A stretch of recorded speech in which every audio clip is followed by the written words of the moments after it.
We all are. 877-70-BRUCE, 877-702-7823. I've been talking about this since the beginning of the show, so we should address this. The rumor, and we usually don't like to talk about rumors here unless we make them up ourselves, but so this rumor floated around.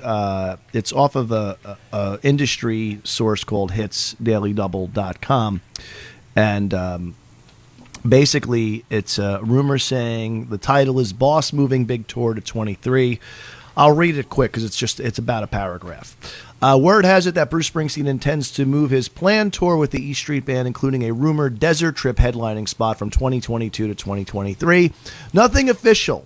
Let me say that again. Nothing official has been announced or put on sale for the rock icon, who recently inked the historic recordings and publishing sale with longtime partner Sony, but the plan to go out big this year has been pushed to the following year. Now, let's credit where on the website of Hits Daily Double this came from. It came from the rumor mill.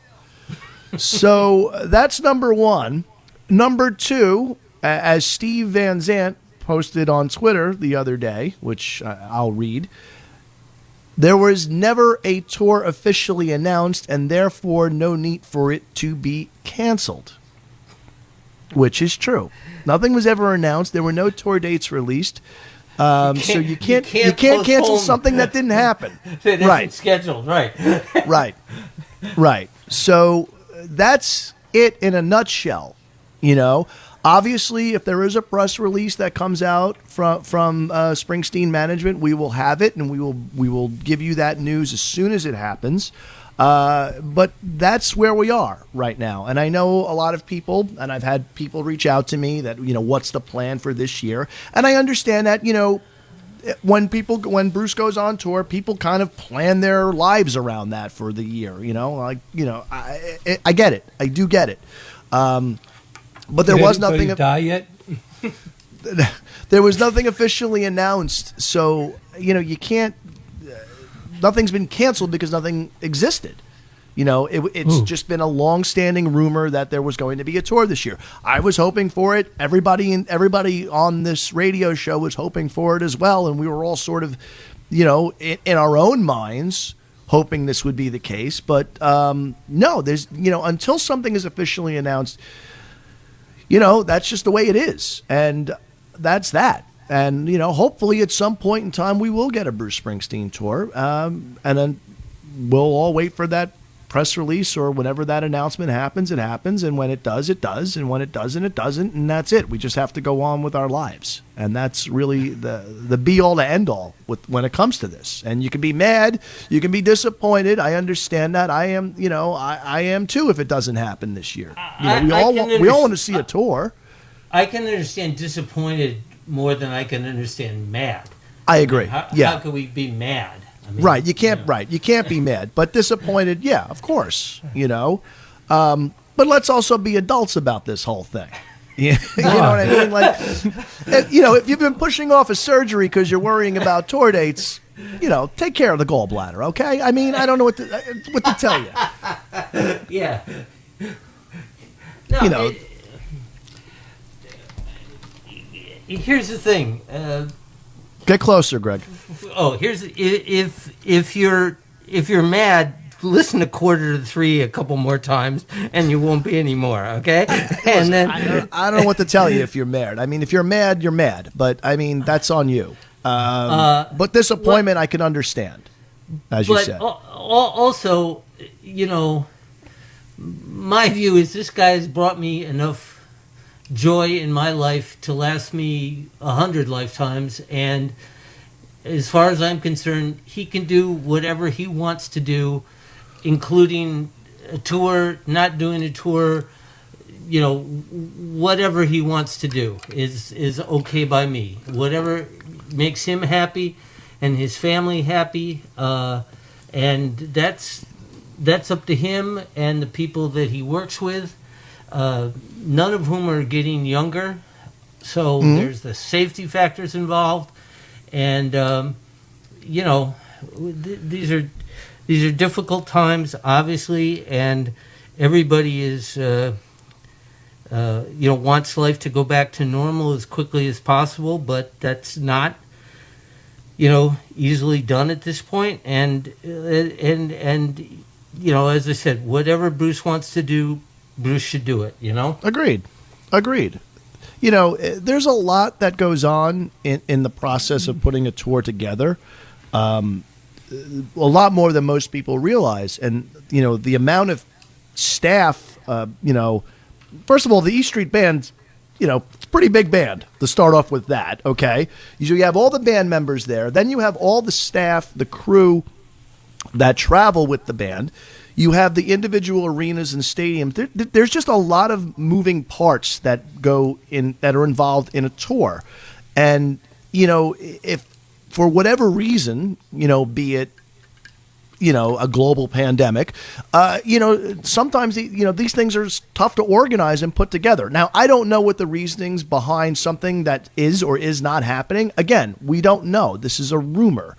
And then nothing was ever planned. So, it's tough to speculate on anything here. But the one thing that I agree with you, Greg, is that, I'm grateful for everything that this artist and all the artists that I've seen or I'm a fan of have given me throughout the years. So, I appreciate what I've been able to get or, through Bruce Springsteen and through his music and through the tours throughout the years. And it's, here's the thing we have to remember as fans of music in general. Nobody owes us anything. You're not owed anything. We enjoy the music. We buy the music. We listen to it. We buy tickets to the shows. We buy the T-shirts and the merch. That's what we love to do. We appreciate them. That's why we're fans. But I don't expect my artists, the bands that I'm fans of, you don't owe me anything. Would I like something? Sure. We always want something new or whatever it is, because that's why we're fans. We appreciate their art. But I'm not owed anything. I don't deserve anything as a fan. I just appreciate that person or that band art. That's it. So, if, like I said earlier, if you're disappointed by this, I can sympathize with that. But again, you can't cancel something that wasn't planned, that wasn't released. So that's where we are. That's where we are with this. I don't really think that there's much more to discuss about it, because I can't find anything more to discuss about it. I don't know, Greg, can you think of anything? Or Dave, can you think of anything? I have one caveat on what you just said. The only thing I think you are owed as a fan is if you put down money for a concert ticket, you are owed a refund. Good effort. No, a good effort. I'm talking about if you go to see the show. No, forget the cancel part. You are owed an effort by the people on stage. I agree. To give you your money's worth. Okay?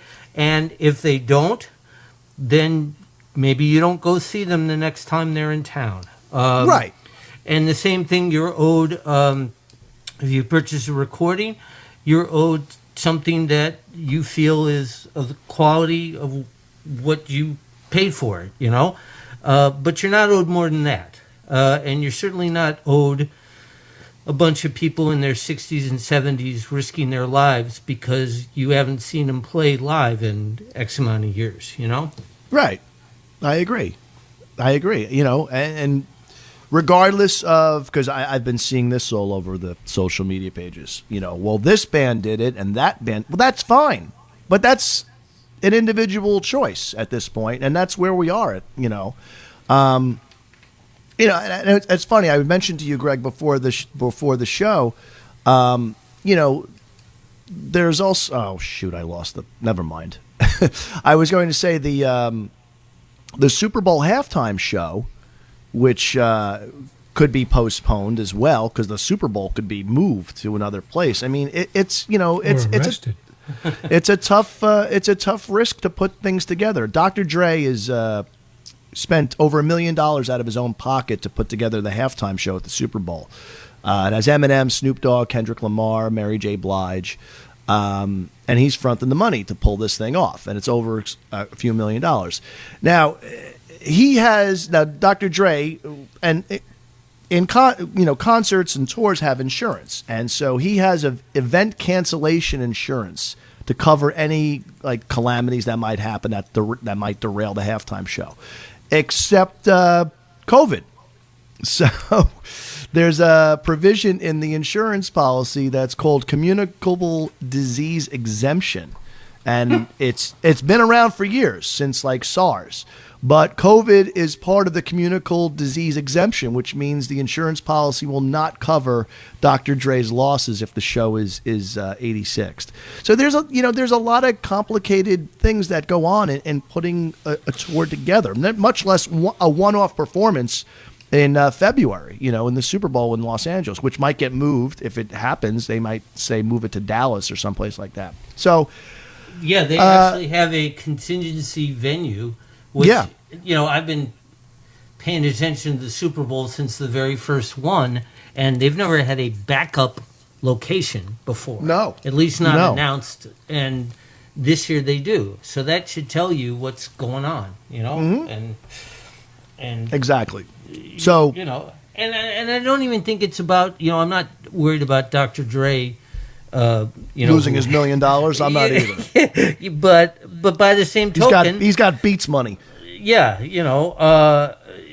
it's still, first off, it's his money, not my money. So if he feels bad about it, I can understand that. And secondly, it's, as I said, we're not entitled to any, if the NFL decides they don't want to have a halftime show because Mary J and Eminem came down with tested positive, and we have to sit for 15 minutes like we do every other week of the football season and watch a bunch of guys talk about what we've just seen and what they think we're going to see.